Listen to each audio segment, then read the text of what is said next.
please subscribe and don't forget to press the bell icon to get notified whenever we upload a new video. Rohingya मुद्दे पर लोकसभा में गृह मंत्री राजनाथ सिंह ने बयान दिया कि रोहिंग्या को हर हाल में वापस भेजा जाएगा। राजनाथ सिंह ने राज्यों से अनुरोध करते हुए कहा कि राज्य सरकारें रोहिंग्या लोगों की लिस्ट बनाकर उन्हें केंद्र से साझा करें, जिसके बाद विदेश मंत्रालय के जरिए रोहिंग्या को वापस भेजने का काम शुरू किया जाएगा।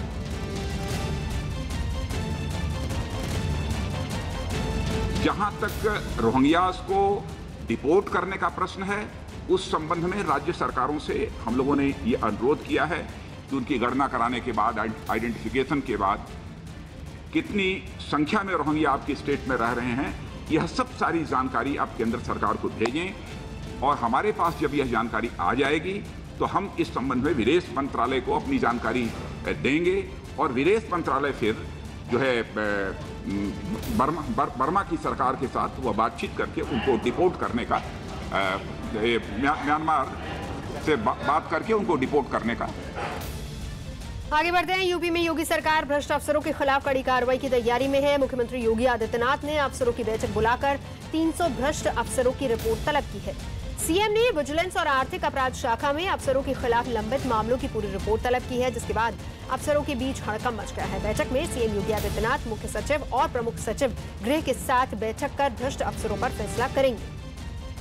हमारे साथ बात करने के लिए मौजूद है उत्तर प्रदेश सरकार के प्रवक्ता और ऊर्जा मंत्री श्रीकांत शर्मा जी। सर, किस तरीके से सरकार जीरो टॉलरेंस पर काम कर रही है? देखिए, भ्रष्टाचार को लेकर जीरो टॉलरेंस की नीति पर हमारी योगी जी की सरकार काम कर रही है और मोदी जी की जो सरकार है केंद्र में है, उस सरकार का अनुसरण हम लोग कर रहे हैं। भ्रष्टाचार को उत्तर प्रदेश में स्वीकार नहीं किया जाएगा, क्योंकि भ्रष्टाचार एक बड़ी वजह है उत्तर प्रदेश के विकास में। बाधा अगर उत्पन्न हुई है तो भ्रष्टाचार के कारण हुई है।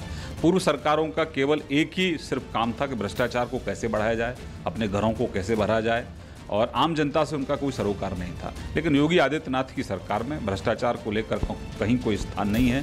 भ्रष्टाचार को लेकर किसी भी फाइल में अगर हमको कहीं स्मेल आएगी, अगर भ्रष्टाचार की बदबू आएगी, तो उस फाइल को माननीय मुख्यमंत्री जी तलब करते हैं और उसमें जो भी दोषी है उसके खिलाफ हम कठोर कार्रवाई करेंगे। 300 अफसरों की और नेताओं की फाइलें लंबित है पूर्ववर्ती सरकारों की। एक बड़ी संख्या है कि 10 सालों से उस पर कोई कार्रवाई नहीं हुई। इसमें जिन अफसरों ने इस फाइलों को दबा रखा है, आज मुख्यमंत्री जी ने तलब भी किया है, तो क्या कार्रवाई होने वाली है? देखिए, प्रधानमंत्री जी की सीधी मंशा है कि जो आम जन से जुड़े, आम जन के हित के जो काम हैं, आम जन की जो योजना है, उन तक वो योजनाओं का लाभ पहुँचना चाहिए और माननीय मुख्यमंत्री जी ने इस पर बहुत सख्ती रखी है। अजीत हमारे सहयोगी जुड़ चुके हैं हमारे साथ। अजीत, क्या रणनीति बना रही है सरकार भ्रष्ट अफसरों को लेकर? बिल्कुल नवजोत, मुख्यमंत्री ने वो सभी फाइलें तलब की हैं जिनकी संख्या 300 है पूर्ववर्ती सरकार के। इसमें 100 से के आसपास IAS और IPS अफसर हैं जिनकी फाइलें विजिलेंस और EOW में लंबित है। ये टोटल संख्या 300 की है, जिसमें बहुत सारे अफसर हैं। पिछले 7 सालों से इन लोगों की जांच लंबित है, भ्रष्टाचार के आरोप है, लेकिन किसी कारणवश इनके खिलाफ कोई कार्रवाई नहीं की गई है।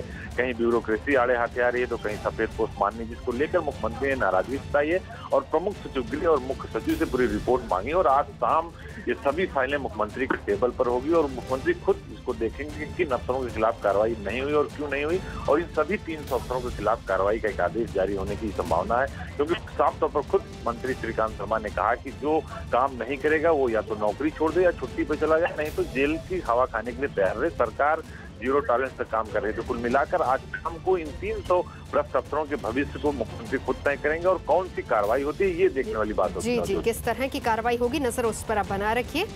लौटेंगे आपके पास।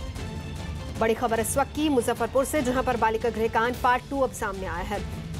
सुधार गृह में 11 महिलाएं लापता हैं। बालिका गृह का मुख्य आरोपी ब्रजेश ठाकुर ही सुधार गृह को चलाता था। यहाँ भूली भटकी महिलाओं को रखा जाता था। संचालक ने पुलिस से इसकी जानकारी छिपाई थी। समाज कल्याण के सहायक निदेशक ने मामले में FIR दर्ज करवाई है। बालिका गृह कांड उजागर होने के बाद सरकार ने ब्रजेश ठाकुर और की ओर से चलाए जाने वाली तमाम संस्थाओं की समीक्षा की और इसी दौरान 9 जून को सरकार के आदेश पर सुधार में रहने वाली 16 महिलाओं को बेगूसराय शिफ्ट कर दिया गया था और वहां के सभी कागजात जब्त कर गृह को सील कर दिया गया था। जब्त कागजात की समीक्षा से पता चला है कि 11 महिलाएं गायब हैं। चंद्रमोहन इस वक्त हमारे साथ जुड़ चुके हैं। चंद्रमोहन, बहुत बड़ा मामला है ये, 11 महिलाओं के बारे में अभी तक कुछ भी पता नहीं है।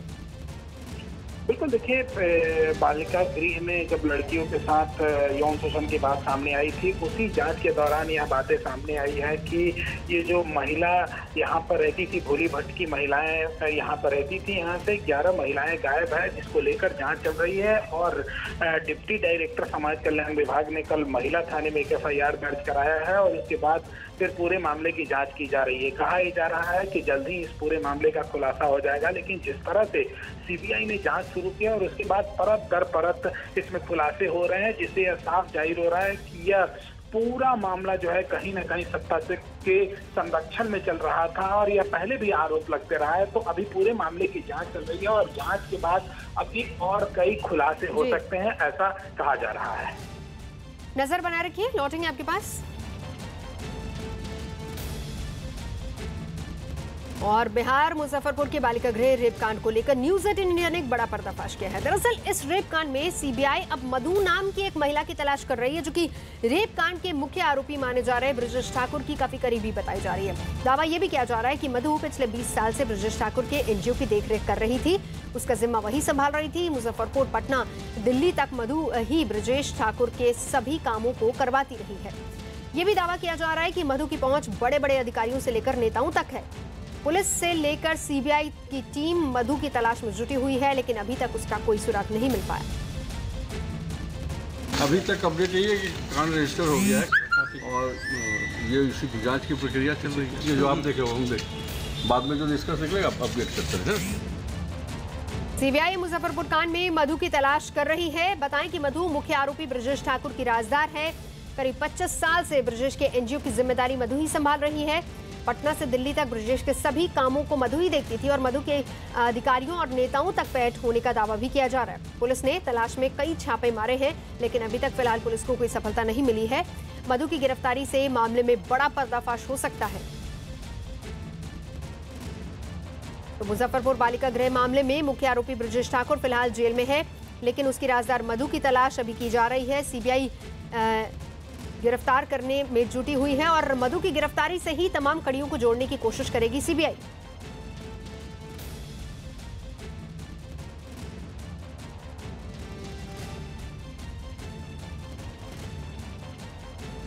ये अत्यंत दुर्भाग्यपूर्ण है और बिहार की सरकार ने तुरंत ही उस पर अमल किया और CBI को सौंपा और यहाँ तक कि हाई कोर्ट उसकी मॉनिटरिंग करे। इसके बारे में भी बिहार सरकार की ओर से हाई कोर्ट में पिटीशन दे करके और इसका संज्ञान लेने को कहा गया है। मुझे विश्वास है कि दूध का दूध और पानी का पानी होगा। बताना होगा कि जिस पर जांच चल रहे थे, जिन पर FIR हो गया था, उनको फिर दोबारा टेंडर कैसे मिल गया था? ये कौन इसके लिए दोषी है, जिम्मेवार इसकी लेनी होगी। इससे शर्मनाक और कुछ नहीं हो सकता है। ये कलंक का टीका बिहार पर लगा है और इसके लिए सीधे तौर पर जो सरकार में बैठे लोग हैं वो जिम्मेवार हैं। बालिका गृह में मौजूद एक पीड़ित ने अपनी दर्दनाक कहानी बयां की, जिसमें उसने संचालकों और वहां आने वालों पर गंभीर आरोप लगाए हैं। पीड़िता के मुताबिक छत पर ले जाकर गलत काम किया जाता था और मना करने पर लोहे की रॉड से मारा भी जाता था। लड़कियों को नशे की दवा तक दी गई। क्या करते थे आपके साथ? गलत काम करते थे। जब भी हम नीचे काउंसलिंग करने आते थे ना, तभी मतलब ये सड़ाती और आंटी रूम पे गलत काम करते। गलत काम करते। और भी कुछ लोग किए हैं? हाँ, सिरम सर किए हुए हैं। और कितना? बाहर के लोग आते थे? सिरम की जो मतलब साथ में रहता है वो भी किए हुए। बहुत लोग आते थे। तो सर को आप बोलते नहीं थे बेटा कि दर्द होता है? हम बोलते हैं तो सर नहीं मानती है। उसका जो बीमार आदमी कैसे आपके साथ किया? नहीं, ये दो महीने से बीमार पड़े हुए। पहले सही था, हम 1 साल से उनमें रहे। पहले सही था, चश्मा उसमें लगा के घूमेगा तो ऊपर मुड़ी करके घूमेगा यार, कभी तो ऊपर। अच्छा, तुम बोलती नहीं थी कि सर आप ऐसा मत कीजिए, हम तो आपकी बेटी जैसा है? हम कितना भी बोलते हैं तभी जबरदस्ती करते हैं। और कोई पकड़ भी लेता था क्या? हाँ, उसी के घर में 2 आदमी मतलब छोड़ा सब रहता है ना, उसका मतलब देखभाल करता सर का, वही दोनों पकड़ता है। अच्छा। और उसका अपना जो मतलब वाइफ है ना, वो बाहर चले जाते हैं। कहाँ पे करता था वो गलत? वो इस अपना अथी में जो क्या मीनू आंटी का जो रूम है ना। पहचाने ना बाबू? सही। हाँ, इसको पहचाने हम कितने बार देखे हुए। पहले से डरते थे, अब उससे हम डरते नहीं थे। हम अगर और 1 साल रह जाते ना तो उसको समझाइए देता है। तो आप नहीं बताई क्या?